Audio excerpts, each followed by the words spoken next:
Verso, with his immortality, is cursed with the pain of being unable to dream or benefit from sleep as it hurts him. And he's a clone, more so a copy of someone who he has all the memories of but shares no true attachment to, which is pretty tragic because he feels like an imposter.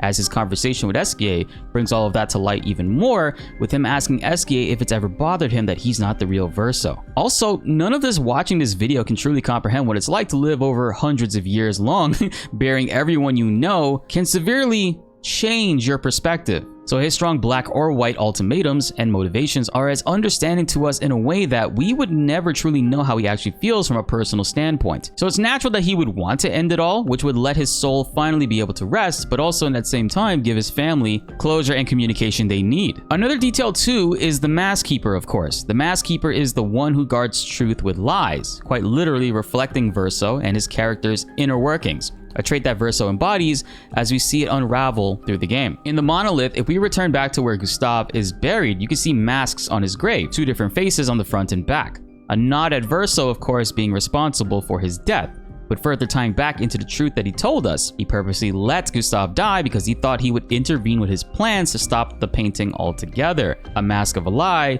guarding his truth. The story, among many things with this game, is an amazing reason why it's such a Game of the Year favorite for a lot of people.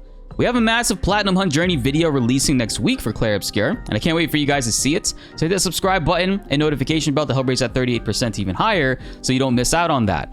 Also on YouTube, a really exciting new feature. If you hit the like button, there's an opportunity to hype up a video. Your community can do this up to 3 times per video. So if you guys have this feature, because not everybody has it, please lend me your hype. It really helps out a ton because we have plenty more on the way, especially with the DLC news for this game. Non-stop, nobody ever really cares for what Maëlle or Alicia wants. It's the brutal aspect of her character. She's been disfigured and is disabled, belittled by her family many times over, and blamed for their worst tragedy.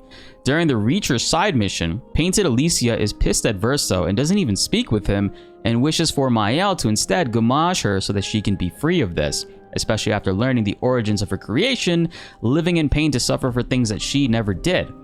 Verso gets mad at Maëlle, saying that he wanted a chance to stop Alicia. He should have been able to persuade her, which I find unfair because Maëlle also points back at him. Just the other day, he tried to do the same thing to them and was hoping Renoir would actually destroy the canvas without giving them any chance to persuade him, to which he responds that's totally different and not the same thing. But really it is. He just doesn't like this because it's not within his control or his plans, which if you ask me is kind of weird because he already was going to delete the canvas and in that same way get rid of Painted Alicia. What would convincing her to live on delay or do? He's not making a whole lot of sense here, and I think he's just lashing out.